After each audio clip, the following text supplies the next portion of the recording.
السلام علیکم training news کے دوستوں، آپ کا میرے چینل پہ خوش آمدید ہے۔ ٹریننگ نیوز کے دوستوں، پنجاب یونیورسٹی میں طالب علم کی قتل کے حوالے سے ترجمان کے مطابق پنجاب یونیورسٹی میں فائرنگ کا کوئی واقعہ ابھی تک رپورٹ نہیں ہوا۔ 5 دسمبر 2024 کو پنجاب یونیورسٹی میں یہ جو طالب علم محمد عمار یعنی رانا عمار اختر جن کا نام ہے وہ قتل کرنے کی اطلاع موصول ہوئی، اور دیکھتے ہی دیکھتے اسلامی جمعیت طلبہ کے جانب سے کیمپسز کو بلاک کر کے احتجاج کرنا شروع کر دیا گیا، اور متعدد طلبہ نے وائس چانسلر کے باہر توڑ پھوڑ کرتے ہوئے چیف سیکیورٹی آفیسر اور ڈائریکٹر اسٹوڈنٹس افیئرز کی استعفیٰ کا مطالبہ کر دیا۔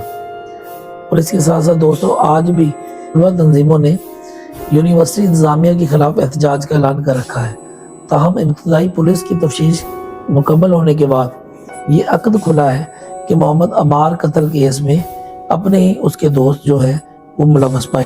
اور اس کے ساتھ ساتھ طلبہ تنظیموں کی جانب سے پنجاب یونیورسٹی جینڈر سٹڈیز کے طالب علم محمد عمار کو یونیورسٹی میں قتل کا دعویٰ کیا گیا تھا کہ ان کو یونیورسٹی میں ہی قتل کیا گیا ہے۔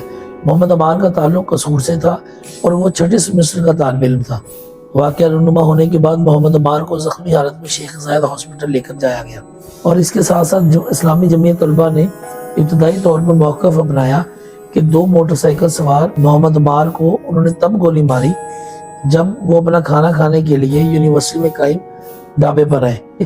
پنجاب یونیورسٹی کے ترجمان نے بیان دیتے ہوئے واقعے کی تردید کی۔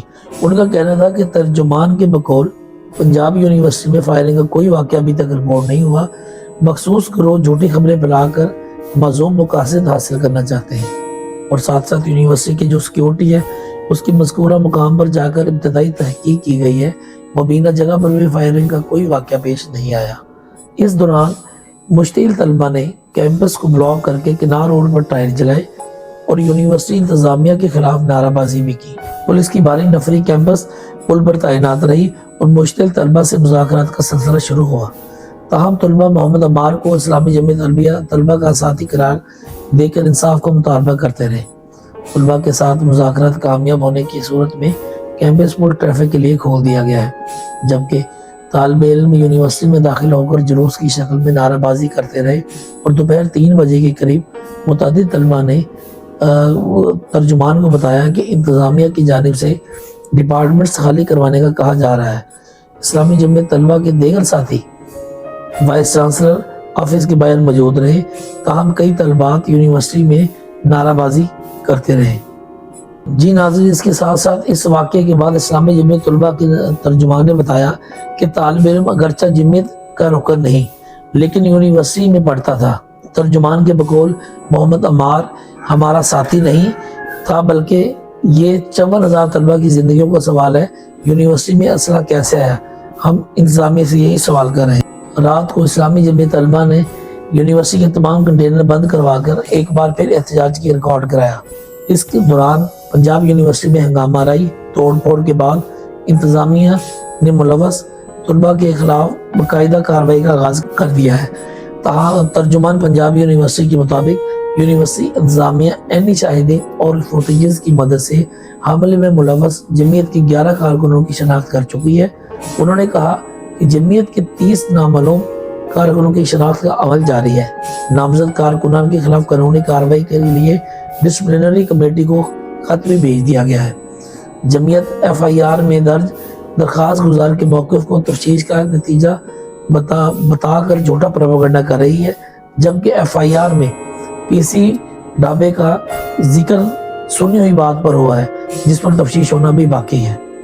اس کے ساتھ ساتھ SP اقبال ٹو نے بتایا کہ رانا عمار نے اپنے دوستوں دلاور حذیفہ کے ہمراہ پنجاب یونیورسٹی میں PC ڈھابا کے قریب گاڑی بھی موجود تھا۔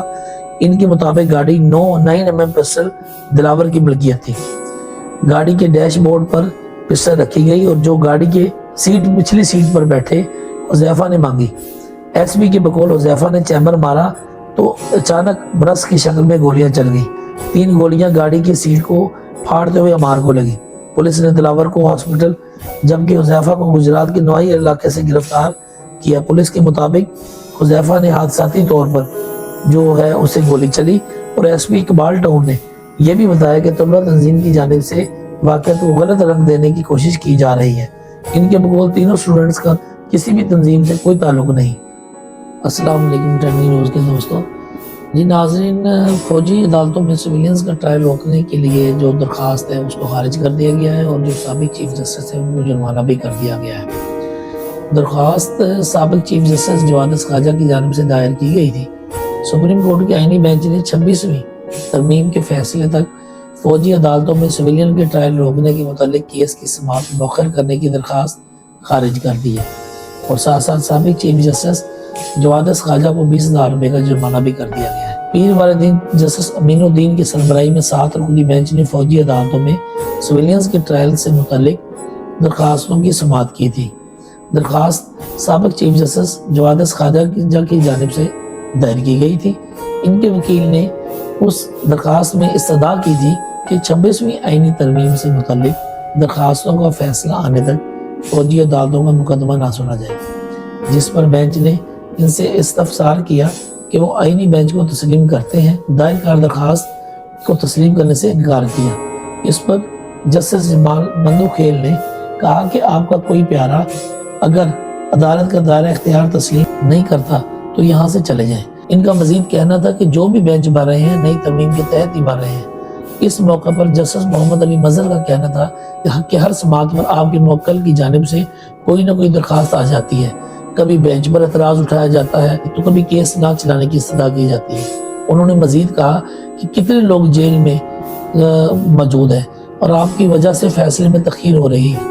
سماعت کے دوران وزارت دفاع کے وکیل خواجہ حارث نے دلائل دیتے ہوئے کہا کہ یہ غلط ہی کہنا تھا کہ سویلینز کا ملٹری کورٹس میں ٹرائل نہیں ہو سکتا۔ آرمی ایکٹ مسلح افواج کے ساتھ کام کرنے والے نجی کمپنیوں کی ملازمین پر لاگو ہوتا ہے۔ یا تو پھر یہ شکیں بھی کالعدم قرار کر دیں یا کہیں سویلینز کا وہاں ٹرائل نہیں ہو سکتا۔ اور ان کا یہ کہنا تھا کہ یا تو پھر یہ شکیں بھی کالعدم قرار دے دیں۔ جسٹس جمال مندوخیل کا کہنا تھا کہ وہ سویلینز کی الگ قسم ہوتی ہے جو آرڈیننس فیکٹری وغیرہ میں کام کرتے ہیں۔ اس پر جسٹس محمد علی مظہر نے کہا آپ کا کیس آرمی ایکٹ کی اس شکل میں نہیں آتا۔ اس موقع پر وکیل نے موقف اپنایا کہ آئینی ترمیم کالعدم ہوئی تو اس کے تحت ہونے والے فیصلے بھی کالعدم ہو جائیں گے، جس پر محمد علی مظہر نے بتایا کہ فیصلوں کو ہمیشہ تحفظ حاصل ہوتا ہے۔ اس موقع پر جسٹس مسرت ہلالی کا کہنا تھا کہ جو لوگ جیلوں میں پڑے ہیں ان کا سوچیں۔ سماعت کے بعد آئینی بینچ نے کیس کی سماعت کل تک ملتوی کر دی۔